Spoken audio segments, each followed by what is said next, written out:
Rilla that in an interview, and she said, "Oh well, here at I can't do a Ukrainian accent. Okay, but fair enough. Here at Plarium, we have our own lore, and our hydras have 6 heads." Ladies and gentlemen, today I'm brought in part by Ash from Raid Shadow Legends. How are you doing, my friend?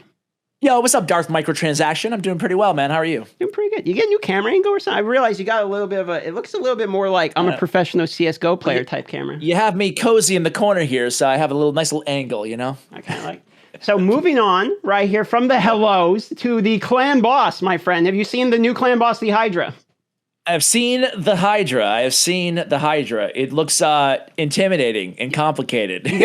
What, this great wall of China of text here? I mean, holy moly. Are you going to read it all verbatim for us right 0% chance we're reading all of this in this video today. Good. What we will say, however, is everyone already knows the kit anyway, because every single person made like basically a video about each head is got. There's about 35 videos out there right now about the Hydra's kit. So I don't think luckily we have leaked. Yeah. As Plarium puts it out. So I don't think head number 14 leaked. Yeah. Gotcha. I didn't know at the end. I thought a Hydra had 3 heads. I was way off. I didn't realize it's 5.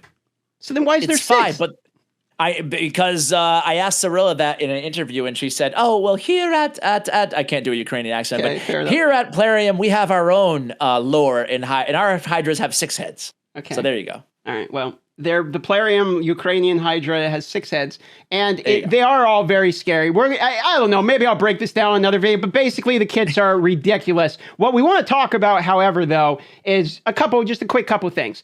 There is the artifacts, which have been released already, so we're not going to talk about these either. But what I want to talk about here is the Life Bane. How do you think you pronounce this name? Can I put it on you? Sure. Mithrala. Mithrala. Okay. I was way off. I was thinking Mithrala, like Mithrala. Like an Mithrala, tomato, man. Oh, well, whatever. And so we have Medusa here. And Medusa... She looks like she's going to be really cool. Have you seen her full body image? No, I haven't actually yet. Me neither. Okay, well, let's hope that she's going to look really great. She looks like she's going to be, some like Ursula from Little Mermaid vibes going on. I don't know. I kind of like so far it looks pretty good. I mean, Medusa's cool. Yeah. So we'll take Medusa. 2 times a random chance of placing poisons. Just a poisoner on This is what we get from. We don't know how many fragments per kill or how it's going to be collected. But we know that we're going to get fragments of her. Depending on how much damage we put out against the Hydra clan boss. Correct. So if you don't know, this hero is coming directly from Hydra. So this is Hydra rewards, a Mithrala Life Bane right here. So these are coming in fragments. So we will slowly be acquiring them, as Ash said there, and we don't know how long, but with any luck, it's not going to be like, the Doom Tower or something where it's a really long time. I'm hoping that, if you get the highest reward or something, you get like 15 fragments or, something like that. Who knows? Because it is per week this boss pays out, by the way, everybody, if you didn't know. Of course, right? Yeah. Per week. So the fragments are going to be slower for that reason. It is not daily like the clan boss. But she looks like she has a good kit. I mean, you have 100% poison. There are 2 poisons on the basic. You have an AoE, which places a Hex, and also places 60% increased defense and 50% increased attack. They do. 2022 is the year of Hex, dude. Apparently it is. I mean, the previous year was Vel, though, right? I mean, we had Vel, and now it's Hex. What was the one before Vel? It's going to be Hex. What were they? I'm trying to think. I don't know. Oh, you know what it was? They did the whole crit damage thing and Strengthen. Remember? We had from the Battle Pass. Yeah. We had that, too. Yeah. Like, Whirlin was the first Strengthen character. Poison sensitivity, too. Yeah, you're right there. And speak of the devil on Strengthen, look at the A3 here. Removes all debuffs, all allies. She's insane, dude. She's actually crazy. She's insane. Look at that passive, too. She has Petrifaction, the newest debuff in the game.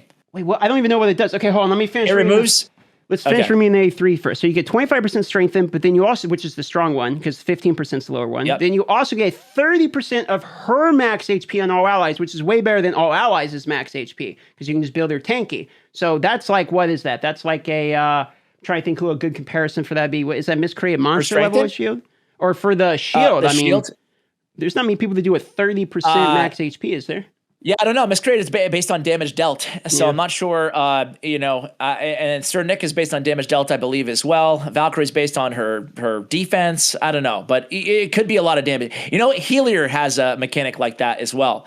but that shield isn't that great. So it depends on her multipliers and how much damage she's putting out. Well, actually, her max HP. True. Yeah, true. It depends. We're used to saying, but depends upon our multipliers, right? It's like miscreated. My bad. Okay. Anyway, go on. So go ahead and read the passive. I interrupted you while you're reading the passive here. Sure. Well, basically, whenever this champion is attacked by an enemy under a hex, it puts this Petrifaction debuff on. Petrifaction removes the buffs from the target, blocks other buffs being applied while the Petrifaction is active. It skips their turn. Their skills do not get refreshed. And additionally, I think incoming damage is reduced by 60% of damage dealt by bomb debuffs. Bombs deal 300% more damage. So are you trying to tell me my War Mother is suddenly useful?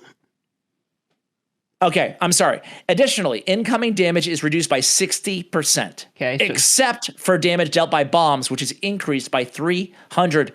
I actually like that a lot. So, yeah, one champion who hopefully everybody can have access to. Hopefully it doesn't take us 2 years to unlock her, right? But she can single-handedly give rise to all the bomb champions that have been subpar since the beginning of Raid Shadow Legends. That's pretty cool. Yeah, let's go. I think she could be kind of hyped. Obviously, they got to have Hex, but she does Hex herself. I think what it is she's overloaded with like everything. She has remove all debuffs, a shield and strengthen, so she has the massive support move, increased defense, increased attack. She has everything. I mean, then you have poison as well. I mean, she's really a loaded kit, which to be fair, it's the Hydra reward, which is like the new super in-game. And I actually I don't know, let me ask your opinion about this. Because normally people get upset, and normally I'll get upset too, about massive power creep. Stuff like Torment, where it comes out and like changes the PvP meta and people get mad. However, I don't get mad about power creep as a PvE reward in games. Like, for whatever reason, the way my monkey brain works is PvP rewards bad because we have to fight each other. PvE rewards good because we're fighting and beating the game. Like, that's the way I've always seen it. So it's like a really strong hero that you only get from being everything. Maybe we could call it paywalled, fair enough. But I also see it as like you're beating the in-game content, much like Faction Wars, which has been achievable by free-to-play now, and you're getting an awesome reward for it. So I actually kind of like this, but I'll pass it to you. Yeah. I like it too, man. I'm with you on this one. I think that, for me, it's always about balance. If you want to add these ridiculously OP champions, you better be adding some ridiculously OP champions that everybody can access as well at the same time. So they added Ninja and Scylla the Drakes. They buffed Vizix. So I feel like they've added quite a bit on the more accessible champions. I don't think that Lydia broke the game, but she's definitely one of the better champions in the game.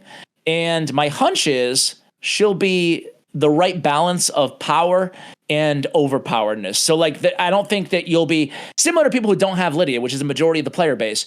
It's not like you feel like you're at such a disadvantage because you don't have her that you just can't be even endgame content. You can, and I feel like she'll be kind of the same with the caveat of, how broken is Petrifaction going to be in terms of the synergy with bomb champions, is the end game just going to be a bunch of Petrifaction bombs teams? I don't know, but that's the coolest part of her kit to me, and also one part that could be a concern. So there's one other part that I think I'm concerned about, to be fair, and that is the other part of the passive, which I'm going to zoom in here, and I'm going to put on large here, which is right here. Also increases this champion's resistance. The amount by which it is increased is equal to the amount of accuracy this champion has. Here's why this is concerning. This means this hero can get an amount of resistance to which is unachievable to land debuffs on it in PvP. That's true. Unless you have unresistible. So what that means is if you have this person in PvP, you can effectively guarantee that you're not going to get stunned or anything. You can we rewind, Darth? And I'm just joking. I'm joking. I know, right? I know. Take it all back. She could be really broken. You're totally right on that. You're totally right. So it could be that if you see where I'm going with this, you petrify everyone in PvP because you literally can't land a debuff and she's going to get her turns, and then your bombs kill you know where I'm going. So that's kind of what I potentially see, but I'm not a high-end platinum player or anything. So I have to lean to more expertise from other people as to why this might be good or bad or whatever. But this line at the bottom is where I begin to get concerned in terms of balance. There's some stuff, though. There's some stuff, right? I agree with you, but there's ways around even that, right? And I'm not trying to, I agree that's concerning, right? However, there's increased accuracy buffs now in the game, right? There's also a decent amount of champions that have debuffs that cannot be resisted as well. Very true, yep. So there's some options at least. It's not like you can just make the most broken team ever. Or pure damage. Maybe you can. You know, you don't necessarily have to land debuffs if you're doing true damage or something like Baron, you know? Yeah. But she's a very interesting champion, though. She's definitely really good. That's for sure. And she ought to be very good, right? She would have to be. I mean, you know, you would think in order to be basically the hardest hero to get in the game at this point, most likely, I would think. I mean, other than like the ones you can only pull, right? And that's just RNG. So the ones you can acquire, this would be harder than Faction Wars, I would think. Hydra's not in the game yet, but it's coming very soon, and it looks harder than Faction Wars to me. So yeah. Well, I'm excited about the bomb stuff. I'm excited about the they have like the stone skin ability as well. If you scroll up, where it's like, it basically reduces incoming damage, but damage dealt by bombs goes up 300%. So again, like more opportunity to use bomb champions, which I've been, you know, we have all these bomb champions. Like, I feel bad for people who pulled, you know, all these bombers and still are waiting for something to do with them. So that's exciting stuff for me. It's also worth pointing out here. I know we're not talking like about all the mechanics and stuff, but it's interesting that you bring 6 champions into battle. We never had any content like that before for the Hydra clan boss. So we'll see how difficult it is. It seems like I don't want to say confusing. There's just a lot of information to digest when you go in and assemble a team, because you can't use the same team twice either. So 18 champions per week. You have to use different champions. Which, you know, I don't know how I feel about that, honestly. Well, I mean, that's one topic, because there's the point that the duplicate legendary system is like, dude, you can't even crunch your duplicates because you need them for Hydra legitimately. Like, if the meta is you can only have so many, like there's only so many good heroes that will literally beat this, and you only get 3 runs. It's like you get 1 good team or you get 3 good teams to get the max thing. So there's a bunch of issues like that, which I think that's only going to be determined once we see the rewards. Like, if the lowest reward period at least gets a fragment, you know what I mean? Then there's a chance, you know, then you can get it. But if it's like you have to do the highest chest in order to get fragments or something, then that's how it's gonna be, bro. I know. I know. We say it as if we don't know, but like I feel like it's gonna be like Nightmare, Ultra Nightmare. It's kind of like getting a legendary book, right? Yeah. It's gonna be the same kind of. I fear. I don't want to be, you know, glass half empty here, but I fear that it might be only the highest rarities get the actual fragments. Otherwise, you know, brand new players will be having access to the end game champion. Which, by the way, I'm not saying is an issue. I'm just saying I don't think they do it. Yeah, no, I mean, I don't think it's glass half empty to say what's realistic. And then if you look here, the free regroup button is our glass half full. I mean, this is the coolest thing they've added in a while. We got something good, which means you can do free attempts against Hydra. I've been playing these other games recently, like this one here. And one of the coolest things is when you do like their clan versus clan, they literally have like you can just enter and then back out. So you can just redo it again if you failed. And now they're adding that to Hydra, like it's game is so that? Nice. This is Awaken Chaos. It's like another Gacha game I've been messing around with a little bit. Gotcha. See what I did there? Yeah, there it is. I gotcha. You got me. Okay, well, that's the end of the video on that one. I mean, you can't get hit any me better with than that that, can it, Darth? You don't bring me here for my humor. That's why you got J-Gigs, you know? Dude, the Giggle, he's a funny guy, man. He's a funny guy. Yeah, I know. I gotta get him on my channel, man. There's one thing I want to say at the end here, though, is that we have the Saffron Man Awards coming up on December 18th for the Raid Shadow Legends, you know, the Raid Awards. And that's going to be really exciting. I'm going to be in it. J-Gigs will be in it. There's, they got like a famous guy to sing a Christmas carol or something. Like, oh, wow. Okay. James Renaud or something. I don't know. I've never even heard of him, but apparently he's some famous singer. So, I mean, it's supposed to be pretty fun. Are you going to make an appearance or anything this year? I'm going to tune in. I'm going to tune in and watch, and I might make a little appearance. I'm not sure yet. Got it. Okay. But it's an awesome idea. I wish I had more time to, you know, that's my excuse, at least. I feel you. But I wanted to ask what you thought about it, and it's going to be fun, and I'm excited because last year was exciting too. I actually thought was pretty fun. I won an award. I'm not sure if you're aware of that. No, what did you win? What awards you win? I won the most cringe. You won the most cringe award? I got the most cringe award for for buying like I don't know, a few $100s worth of void shards, rage pulling until I pulled the legendary in a video.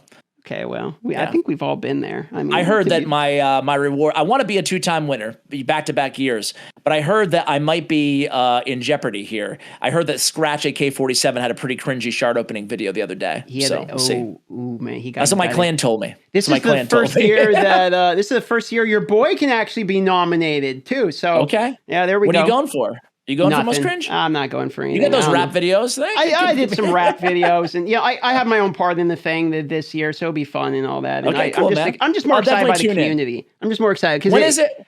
December 18th, but I don't think we have a AM PM date yet. So okay. I think it's TBA December 18th, and that's that.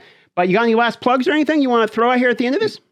That's it, man. Thank you for having me on. Appreciate it. Much love, my man. And we did a video over on Ash's channel, of course, where we talked about logins, sacreds, and all that stuff that's been going on in the community today. So you can watch that as well. And we'll have that in the pinned comment. And we're out of here. Bye-bye.